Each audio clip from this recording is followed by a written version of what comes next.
नमस्कार मंडळी, मी आशा. स्वागत आहे माझ्या चॅनलवरती सर्वांचं. तर आज आम्हाला जायचं होतं शिर्डीला.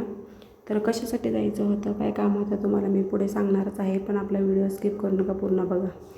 तर आज मी सकाळी घेतलं होतं करंजा करण्यासाठी. छानपैकी तिकडे खोबरं भाजून घेतलं. त्याने तिकडं आता रवा भाजत आहे छानपैकी. थोडेसे काजू बदाम काढले आणि विलायची पावडर काढली मिक्सरमध्ये आणि पिठी साखर काढून घेतली. थोडेसे करंजे बनवून घेतले मी. तर आता दिवाळीलाच बनवतो असं काही नसतं, खाऊशी वाटलं तर आपण कधी पण बनवू शकतो. प्रत्येक दिवस हे आनंदात जगायचं, हॅपी जगायचं, कारण आयुष्यात कधी काय होईल सांगता येत नाही. त्यामुळे आता छानपैकी सारण बनवून घेतलं मी इकडे बघू शकता. थोडंसं थंड होऊन दिलं. पिठी साखर मिक्स केली. आता त्यामध्ये काजू बदाम पेस्ट आधीच टाकली होती मी, विलायची पावडर आधीच टाकली. आता छानपैकी करंज्या करून घेतल्या. आता घेतल्या आहेत तळायला. खूप मस्त झाल्या होत्या. मी आता हे सकाळीच राडा घातला होता करंजीचा. मला आज नाश्त्यासाठी करंजाच बनवू.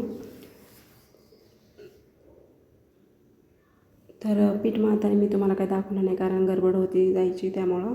कारण की ते शॉप आहे ते 9 वाजताच उघडतं, त्यामुळे लवकर जायचं होतं. पीठ मळताना मी त्यामध्ये थोडंसं तूप गरम करून टाकलं. थोडंसं मीठ टाकायचं आणि थोडंसं रवा टाकायचं आणि छानपैकी मळून घ्यायचं. थोडं भिजवून ठेवायचं अर्धा 1 तास आणि त्यानंतर करंज्या करून घ्यायच्या अशा छानपैकी.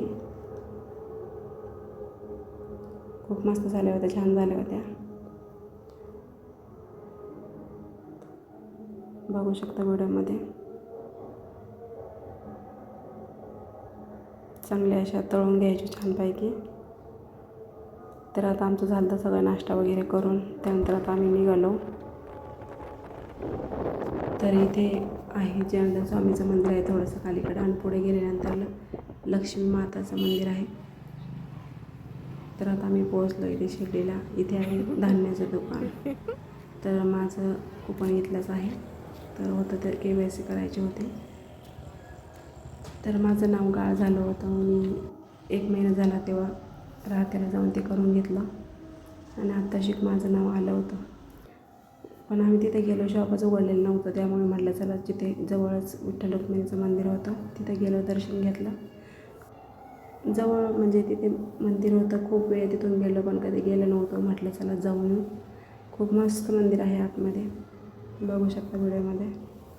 खूप छान आहे. आम्ही जवळजवळ तिथे अर्धा तास बसलो होतो. खूप छान प्रसन्न वाटतं.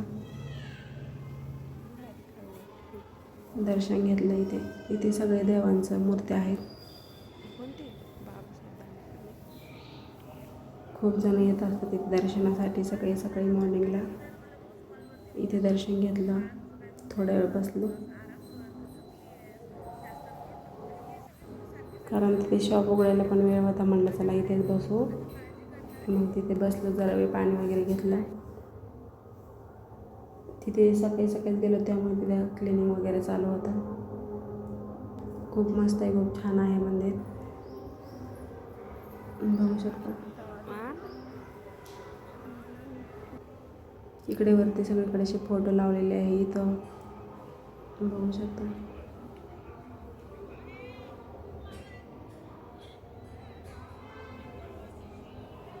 छान असे फलकसुद्धा लावलेले आहेत.